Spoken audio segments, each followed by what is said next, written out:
Hello and welcome to Spectrum TV News at 2. I am Frank Cizadate, coming to you live from the capital city of Akwa Ibom State. We'll take a look at the headlines.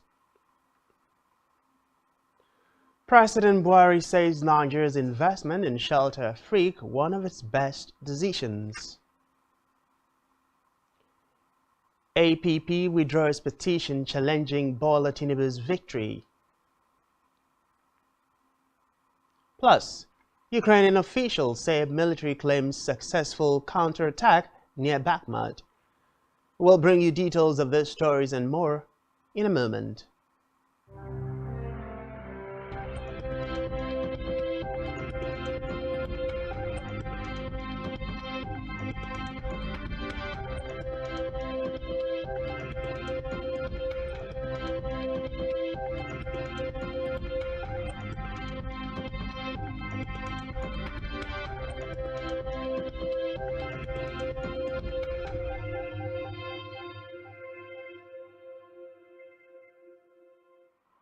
Many thanks for joining us. We begin this afternoon with a report that Nigeria's leader, President Muhammadu Buhari, has disclosed that Nigeria's investment in Shelter Afrique has been one of the best business decisions the country has made in recent times. Speaking at the 42nd Annual General Meeting and Symposium of the organization, a 46 billion naira bond by the organization in Nigeria's capital market was also acting as a catalyst for the building sector. While lauding the theme of the program, political economy in the build industry, the president stressed that there was need to continue to interrogate the interconnectivity and establish a delicate balance between politics, social structure, the economy and social development, as well as physical development within the country.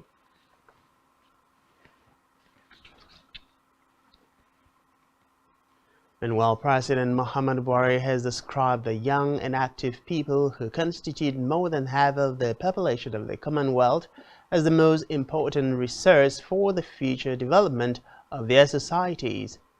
He met the charge at the opening ceremony of Commonwealth Youth and Student Summit CYSS held in Abuja.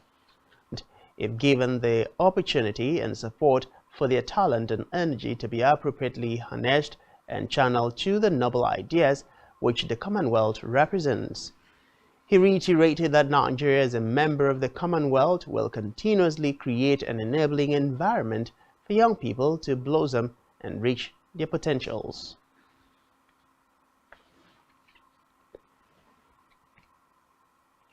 Away from that, the Federal Airport Authority of Nigeria, FAAN, has ordered ahead of the inauguration of the new government scheduled for May 29, 2023. FAAN said the removal of aircraft parked at the airport was necessary to enhance the safety of the airport during the forthcoming presidential inauguration. The relocation directive was contained in a circular addressed to aircraft operators and signed by the regional manager, FAAN, Kabir Muhammad.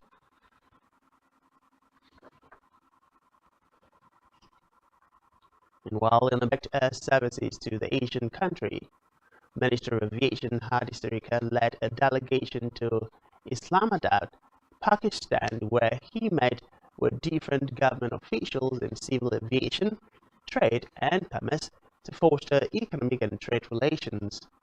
Sirika, who spoke through his special assistant, James Udaudu, in a statement noted that the mission, which was facilitated by the Ministry of Foreign Affairs of Nigeria in collaboration with the African Center of Commerce and Industry and the country's Ministry of Commerce. According to the statement, the subsisting bilateral air services agreement between Nigeria and Pakistan is expected to be revitalized within the shortest possible time.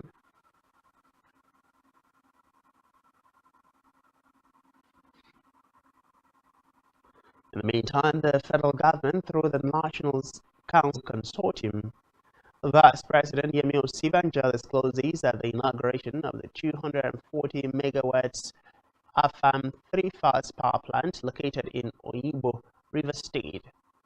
The Vice President also observed that the 40 billion naira payment security provided by the Nigerian Electricity Regulatory Commission (NERC) for gas supplies had not made any improvement in gas supply to power sector. He said the Nigerian power sector had been making remarkable improvement under the current administration, adding that there are still issues.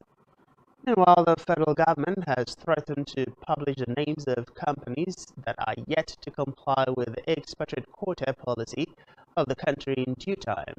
Speaking at the unveiling of the 2022 revised handbook on expatriate quota administration in Abuja, the Minister of Interior Rather Regbesala said the abuse and gross violations of the expatriate quota policies by foreign investors and Nigerian companies necessitated the move.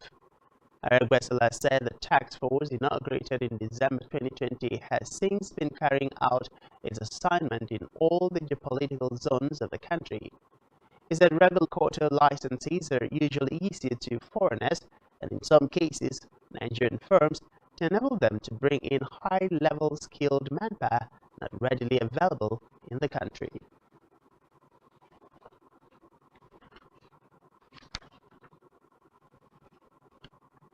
We move to security, where the National Security Advisor, NSA, Babagana Mungono, has expressed concern over the spate of attacks on critical national assets across the 6 geopolitical zones of the country. Mungono said although the government had deployed both kinetic and non-nations infrastructure, the NSA, who was represented by the Principal General Staff Officer, Office of the National Security Advisor, Sadiq Ndalolo, made this known at the validation exercise for the Critical National Assets and Infrastructure National Protection Policy and Strategy 2023 in Abuja.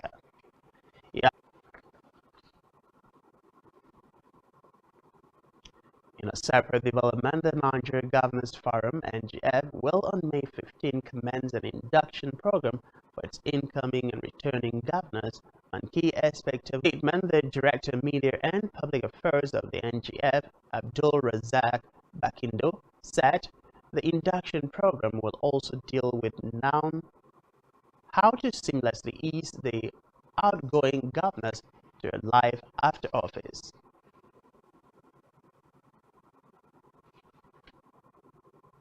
On judicial matters, the Action People's the counsel to the APP, Obed Agu, also asked the court to strike out and dismiss the suit. According to him, he was working based on the instructions of his client. In reaction, counsel to Tinubu Wole Olanikwekun said he and his clients are not opposing the application for withdrawal, adding that they also are not asking for cost. However, chairman of the panel, Justice Aruna Simani, occasion, the Joint Admissions and Matriculation Board, JAM, has said that it would ensure the Nigerian students evacuated from war-torn Sudan are integrated into the nation's universities. The JAM Registrar Professor Ishaq Oloyede met this known in Abuja during a meeting with the head of Nigerians in Diaspora Commission, Abike Debri Arawa. In a statement issued today, Oloyede, who emphasized with the students, commended NITCAM for the effective handling of the evacuation, noting that JAM would ensure the desired support. The JAMBers, however, called on the students not to tread the path of those who returned to the country over a year ago as a result of the Ukraine's war but refused to comply.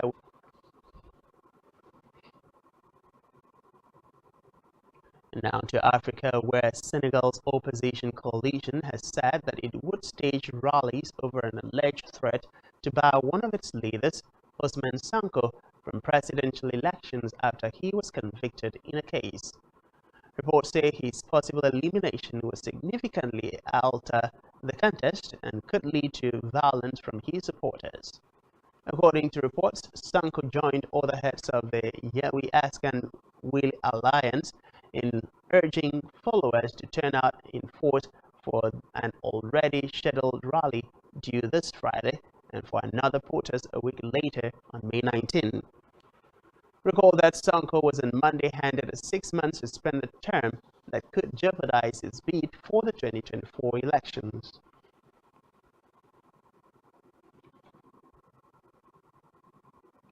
Still in Africa, paramilitary Rapid Support Forces (RSF) have reportedly accused the Sudanese armed forces of launching airstrikes against the country's old presidential palace in the capital Khartoum. Residents of the city reported heavy bombing of the area, but the army has denied the RSF's claim that it has destroyed the palace. Meanwhile, the paramilitary said they would reply decisively. According to reports, the old Republican Palace is located along the Blue Nile River near the country.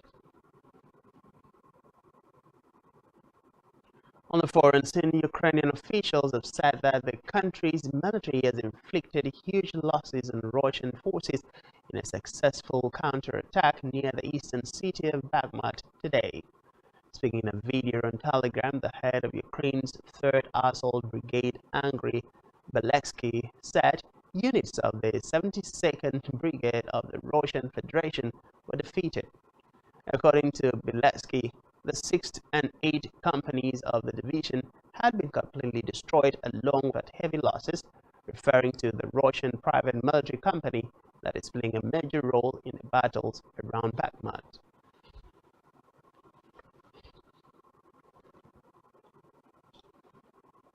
Still on the foreign scene, Pentagon spokesman Pat Ryder says the Ukrainian military has downed a Russian missile using the Patriot missile defense system. According to Ryder, the Patriot system is part of a broader range of air defense capabilities that the United States and the international community provided to Ukraine.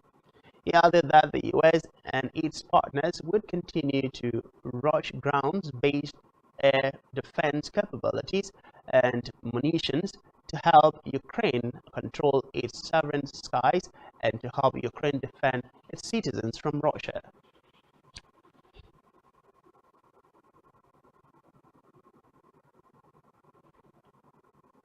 Still to come in the news.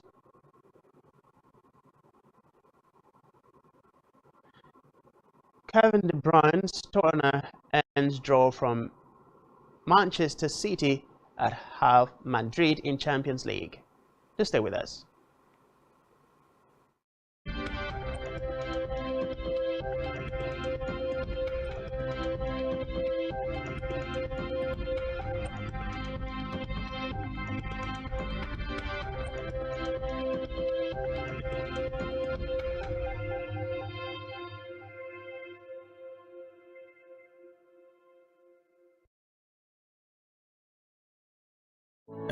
There's an extra advantage if your product and services are pitched on a platform that gives you the added advantage over your competitors. For your desired return on investment and so much more, advertise on Spectrum Television, on StarTime's DTH Channel 421 and on free-to-air with a frequency of 12733. Spectrum Television, broadening your horizon.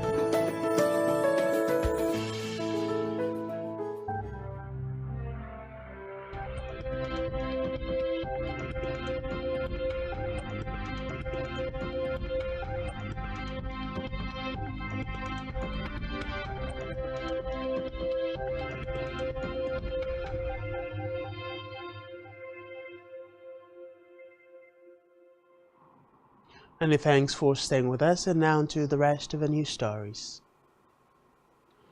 On a business news, the Under-Secretary General for Policy, the Executive Office of the United Nations, while speaking at the United Nations Trade Forum 2023, hosted by the United Nations Conference on Trade and Development, said trade was an important tool for achieving many sustainable development goals. According to him, further action is needed to boost developing countries' trade capacities and align global trading rules with the SDGs so that trade delivers for all, transparent and non-discriminatory, was an integral part of the inclusive, networked and effective multilateralism envisaged in the Common Agenda.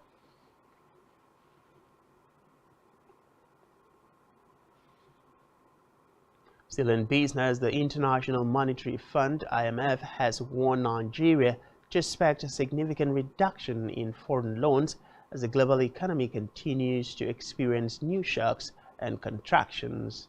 The IMF Deputy Divisional Chief Wen Chen stated this during a keynote presentation at the International Monetary Fund Regional Economic Outlook, which was held in Lagos.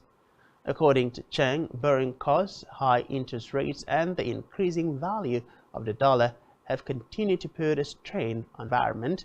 Loans from China, as well as other advanced economies to Africa, have been on a decline to address the many issues confronting the Nigerian economy.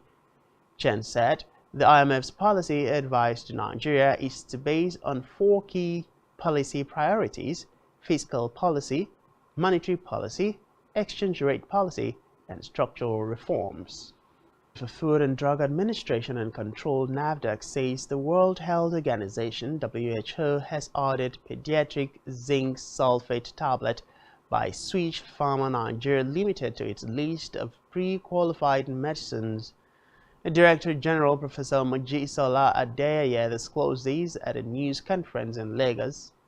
She said Swiffer had therefore become the first manufacturer of finished pharmaceutical product to attain WHO pre-qualification of its product in the West African sub-region.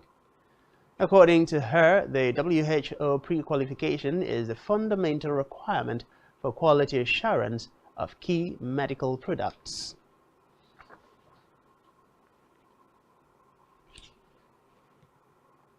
Still in health, public health experts have urged Nigerians to embrace regular exposure to sunshine, particularly early morning sun, noting that it can help lower blood pressure levels and even help reduce mortality